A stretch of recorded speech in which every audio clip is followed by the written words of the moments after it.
Welcome to the Motormouth YouTube channel. I'm Zach. I'm Andrea. And we're up to Questions, Coffee, and Cars 177. How do you get a question in? Follow along on Instagram at motormouth_Andrea. Every Sunday morning, I put a post out asking for questions. Once we gather them, the post is deleted and we start the show. Time now for Questions, Coffee, and Cars. Your questions from Instagram. Hello, longtime viewer and first time for questions. Is the auto start stop bad for the engine? I think I saw one of your videos on hybrid cars and how the engines in those cars might get more wear and tear from constantly start stopping. I was wondering if the same applies to the auto start stopping function of the modern cars. Thank you in advance. I'll just jump in on the hybrids. We've talked about this many times. There's several studies that have been done about the kinds of cars and the ones that are the most reliable.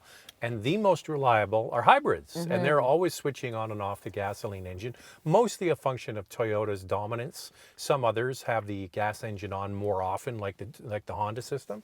So I wouldn't worry about it too much. I wouldn't worry about it too much either. But if you look on the internet, my goodness, you've got some mechanics saying, yes, it's a problem. Some mechanics saying, no, it's not a problem. The wear and tear on the battery or the starter is an issue. But manufacturers will tell you this technology has all been updated. It's modern technology and they have figured it out. I think some people will complain about auto start stop because there's a slight jerkiness with some systems, but others are quite seamless. Okay, the other thing is if it's a thing you don't like, and if you're thinking about choosing a car, most have a defeat button. You can just push a button and then the engine just stays on.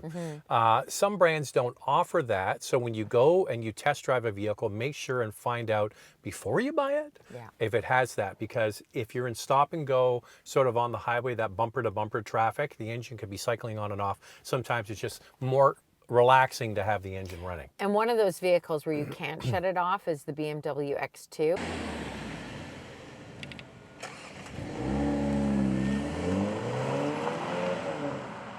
Unless you put it in sport mode and then it's deleted automatically. So that's kind of defeating your fuel economy benefits, which is one of the reasons why auto start stop is used, as well as reducing emissions.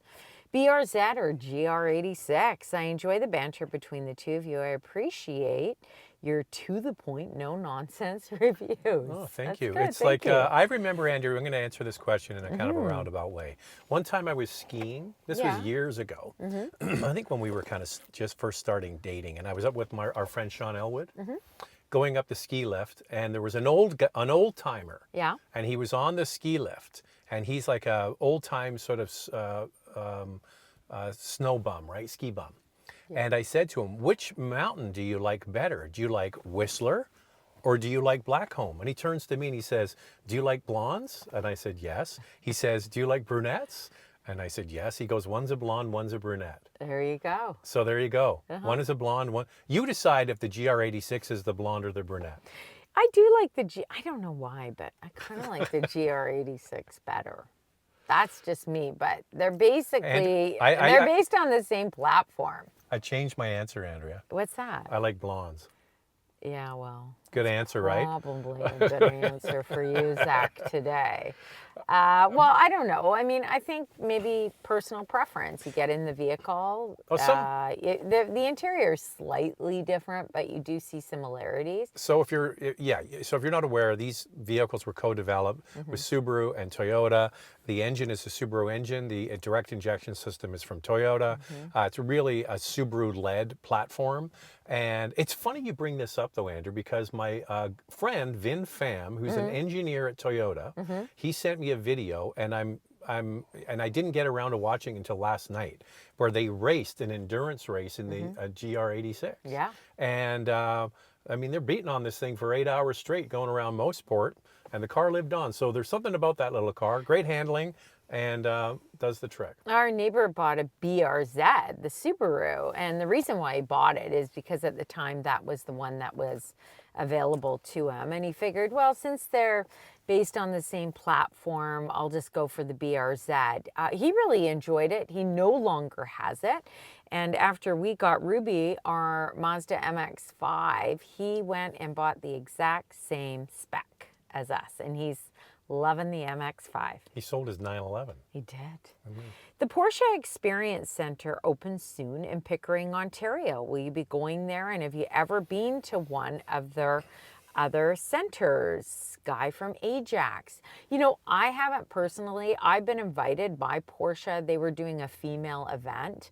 And I couldn't get to it, but it would have probably have been a great experience. But that was something different. The Porsche Experience Center is a location where you can take the cars out on a very small handling course, and it's kind of connected to a dealership. I think it's connected to a dealership.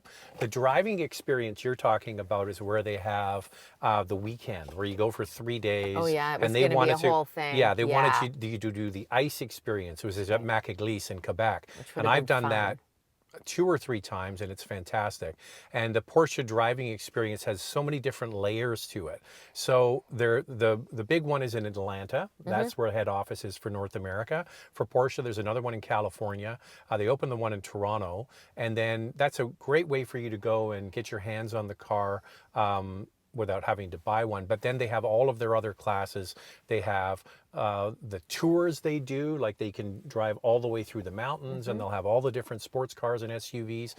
You pay for it, but it's a great way to go and spend 3-4 days and immerse yourself with high-level instructors and learn the brand. I think it's a great idea that Porsche even offers something like that. So if there is an opportunity for you to do it, I would totally do it.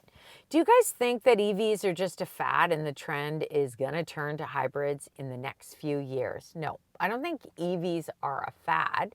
I think EVs and their price points need to come down so they're affordable for many people. But I think electric vehicles are here to stay, and while they may not work for everybody at this time, they're not going anywhere. Luckily, there are hybrids and plug-in hybrids available too. Can I make a little public service announcement here, Sure. Andrea, about the Last Questions Coffee and Cars? Couple of things. Yeah. We had in our Last Questions Coffee and Cars, we said future of EVs. So we'll just touch on that. I said I really believe that EVs are perfect for suburban drivers who have the big, double car garage in front and a big driveway. And for urban areas, it's not ideal because a lot of places, apartment buildings and condos don't have charging. I still stand behind that because a lot of people chimed in and said, well, I have charging in my condo building. True. That is true. If you have a charging infrastructure in your condo building, perfect. All I'm saying is if you don't have that, owning an EV in an urban setting, if you don't have that, is not convenient. Another person chimed in and says, well, in Montreal, Hydro-Quebec has put them everywhere. Yeah. So that's good. The other one was the Mazda CX-5. We talked about cylinder management, cylinder deactivation. Andrew and I, we drive a lot of different cars. We can't remember everything. We forgot that was a thing. Well, after we said that, then we ended it, I said to Zach, geez, I think No, it's when all the comments started coming in, we were like, well, I do I kind of saw it in the specs. But cylinder deactivation is usually a function of larger engines, right? Like a V8. Those big V8s from General Motors, you cruise along on the highway. Or even a V6 is typical. Yeah, but typically it's great with V8s because you're basically down to a 4-cylinder. You got a big pickup truck or an SUV, and you're really just a 4-cylinder at that point. Yeah. So to have cylinder management in a 4-cylinder product just seems counterintuitive to me. I was trying to find that comment. I thought I screenshot it. And here it is.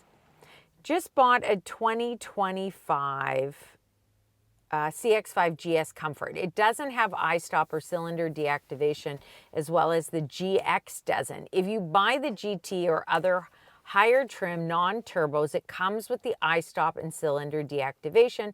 And so to avoid that, buy a GX GS or turbo. With Mazda, the cylinder deactivation shuts off 2 cylinders in order to save gas at low or coasting speeds. Okay. All right. One thing is those names of those trims, those are Canadian. Yes. The American ones have different trims. So you have to clarify with your dealer because they have totally different names. GS is not a thing in the US as far as I can remember. So basically, yes, you can drive an EV in the city if you have a plug, which is great for you. but Yeah. I'm just saying it's not for everybody. Hey, we're Well, not perfect. We can't get everything right. Some people I got actually, one thing right. I married Andrea. Wow, I'm just getting all the compliments today. You know what? And I like blondes. Someone actually chimed in and said that they use a level 1 and it takes, 11 hours to charge it, but they're fine. They just plug it in overnight. And they didn't even get a level 2 for an EV. Depends. So it can be done. So, like for us, actually, we might even be able to get by with a level 1 because for our personal vehicles, we're only driving a short distance in any direction. It's so true. So you could probably do it. And also, we could probably get away with a plug-in hybrid, no problem. But I do agree with you. Like, we could have a fun little Bolt to drive around. Next up is a Boxster, Andrea. Oh boy. Boxster GTS. Oh boy. Looking for a new family SUV. Should I consider any vehicles with a diesel engine? Are there any good options available that are reliable? Whoa, diesels are hard to come by these days, but you could look at GM is truly the one. Tahoe, Suburban, Denali. So what kind of SUVs did they say? Didn't say, just a new family SUV. Okay, so it'd have to be the full-size body-on-frame truck. So those are the big-ass vehicles like Suburbans and Tahoes, as Andrea mentioned. Excuse me. That's the 6-cylinder, and it's a wonderful power plant. And I would suggest that if you're in that size, that's the one I would get. It's more expensive, though. It's more expensive. They charge more. Even Jeep used to make a diesel. I mean, back in the day, we're sitting in, we bought this vehicle brand new. It's a Porsche Cayenne diesel, and we love it. The only one I haven't checked in a while is the Jeep Wrangler still available with the Eco Diesel? Not sure about that. I can look. But he wants a family SUV. The Jeep Wrangler is not ideal for that. So anyway, if you great. want a diesel and you're doing a lot of long distance driving or you're towing, it's amazing technology. Fantastic. And it just, your gas or your diesel is just going to go further. I mean, we're getting over 1,000 kilometers per fill, and back to the it's last, pretty amazing. Back to the last questions, Coffee and Cars. Somebody said, YouTubers don't have EVs, and then they said, oh, well, these guys talk about all these different cars, but they do drive a diesel. And I was like, I'm just going to say one thing about diesels. If you're talking about CO2, okay, for global warming, diesels produce less CO2 because, back to Andrea's point, they get much better fuel economy. And fuel economy is directly related to how much CO2 you put out. So you can have a diesel that produces low CO2. However, it's the other stuff. It's the tailpipe, the pollution for things like air quality with this vehicle that has all the scrubbing technology in it, but it's still not as clean as some new modern cars. For sure. Do you think it's inevitable that we will eventually be all electric? I'm just not a fan. And when you think about it, the cost of this and all the upgrading that would have to take place seems extremely expensive. Just doesn't make sense to me. Well, I think as we've talked about with electric vehicles, they work for some people and they don't work for others. Even the cost, like there are some manufacturers that are even putting in a level 2 charger for you up to a certain amount. But I do believe incentives will improve. I think from the manufacturer. From the manufacturer, I do believe that at some point prices will come down. Maybe batteries will be able to be recycled more so than what they are now. I think it's still a little bit of time. Hey, drive what you have for now. Get a hybrid until you're ready to move into an electric vehicle. Listen, you just think about, I watch TV or a TV show and you look at places like, say, the Philippines or Malaysia or India, and then you look at other places in North America, like the middle of the country that has vast open spaces and very cold in the winter, and you look and you just think, are these people all going to replace in those emerging economies those little gas cars with electric anytime soon? I just don't see it happening. And then people that live in the vast open prairie, I don't think they're going to be good candidates for EVs either, especially when the temperature can go down to minus 40 Fahrenheit or Celsius. It's just, it's going to be a hard sell for those people. Yeah, it is going to be a hard sell, but there are other options out there. I mean, look at Ford. Even with pickup trucks, they've got hybrid options. That is going to lower your emissions. So maybe a pure electric vehicle isn't right for you, but maybe there's another electrified vehicle that would work for you. Or just get a diesel Tahoe. Oh, But gosh. see, that's the thing, and there are people that want that. They I mean, do. it should really be grandma's quilt. You know, grandma's quilt, all the different batches. Hybrids are good for some people, plug-ins for others, electrics, diesel for bigger trucks. I mean, small little efficient 4-cylinders, even 3-cylinder cars I see for that. people. Yeah, so that's what we really should be focusing on. Look, we just gave back a 6.2 liter V8 Escalade, which, wow, the power is fantastic. It handles incredibly well. Our review is coming soon on that model. And this week, we also had the Lincoln Corsair plug-in hybrid. Apples to oranges, aren't they? Well, we it's like, went to the... No, I just want to say this is like cats and dogs, right? You talk about two of the most competitive brands, Cadillac and Lincoln. We had them both in 1 week. They got along fine. They didn't argue. But tell the story about filling them up. Yeah. So we stop at the gas station. I got there before Zach. I started filling up the Escalade, and he says, "How much did it cost you?" And I said, $89. And he said, Mine was $7.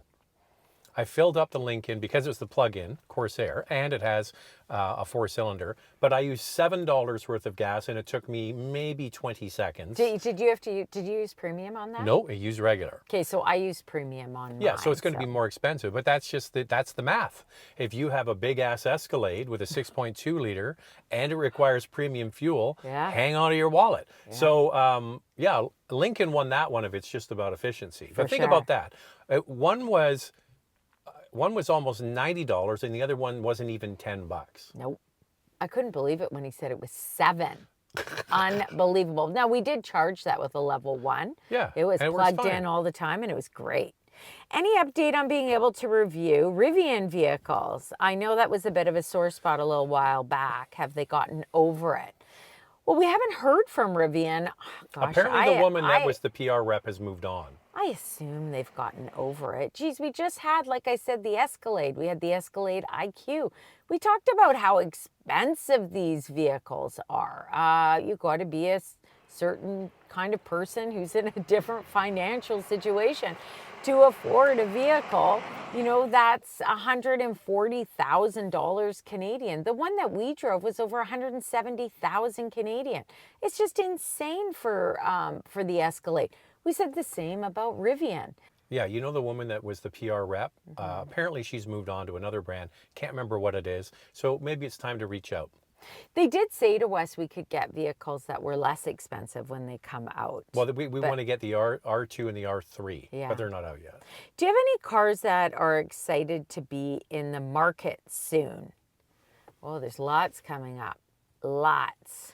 Well, I always fall back to, I can't believe it, hon. We haven't even talked about it in this episode. Don't say it. Should I say the R word? No. I talked to Toyota about it, and I said, geez, people are really getting sick of the R word. And they said it's a popular vehicle. Yeah, Why so can't you talk I'm going to about say it? to it because it's not the exciting car because it's a performance car.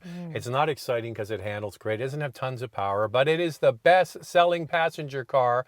And we get more questions about this and we talk about it a hell of a lot. And we've gone about 20 minutes and we haven't talked about it. So I'm going to say it right now, Andrea. Okay. The RAV4 is the most important new product to come to market in the next calendar year, in the next 12 months. Yeah. But that is number one because it's the most important vehicle. I'm also looking forward to the Mazda CX-5. Yes. Mazda, what are you going to do with this?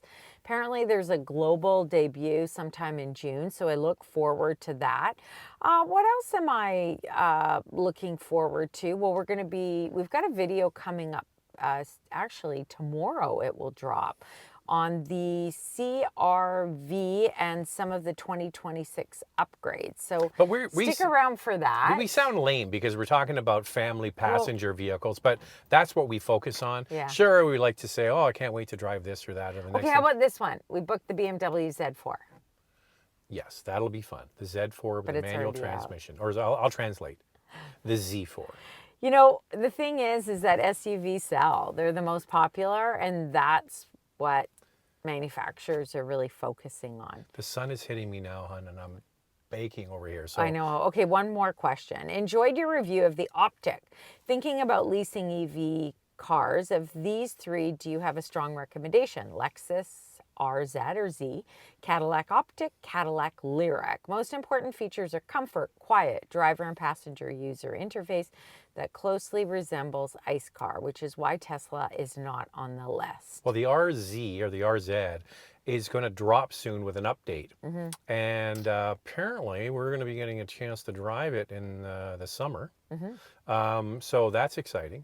So stick around and wait for that. I would go, I'm mightily impressed with the direction that General Motors is going with their EVs. I think they've done a really good job. They stumbled out of the gate. They were slow to launch. They had problems with vehicles. They stopped sale on the Blazer. Yeah. They finally got it going, and now the vehicles are out in the marketplace. They seem to have a head on their hands. They do. And you know which one I would go for? Because I just think, do I need the Lyric? I think I'd just go for the Optic. I really enjoyed driving that. It was comfortable, it was quiet, it had plenty of power, charging speeds were good. That's the one I would go for. I thought it was spacious enough. Well, General Motors is on pretty much all divisions that we drive. Like when we get a Buick, we're like, they're doing a good job. We get a Chevrolet, they're like, yep, that's good. We get in the Cadillacs, we get in the EVs, and we're like, they're doing really well. The one thing that people don't realize about General Motors is the amount of engineers they have. Yeah. They have engineering might like you have no idea. And when they put their mind to it, they can do amazing things. Like when they came out with the Volt with a V, Yes. I don't know, it's got to be 10, 15 years ago, over-engineered. And the thing is that people that had them love them. They proved to be very reliable. And these new EVs are getting great reviews. And the people who have them like them. And the timing couldn't be better with all of the Tesla people sort of resistant to getting a Tesla. Okay, quickly. Are the rumors true that Nissan will be doing away with the Versa and the Altima? Yes. Last year, actually, April 2025, so already now, they should have stopped production of the Versa. And the last model year for the Altima will be 2026. I don't understand that, because we were with the president of Volkswagen Canada, who's a Mexican native, and he's been assigned the job as the president of Volkswagen Canada. And I asked him, I said, what's the best-selling car in Mexico? And I thought, oh, maybe it'll be like a pickup truck, like it is in North America, the F-150 or the F-Series. He says, no, it's the Nissan Versa is the best selling, and if you're in Mexico, confirm this. He said it's a runaway smash for them, but maybe they'll make it just for that market.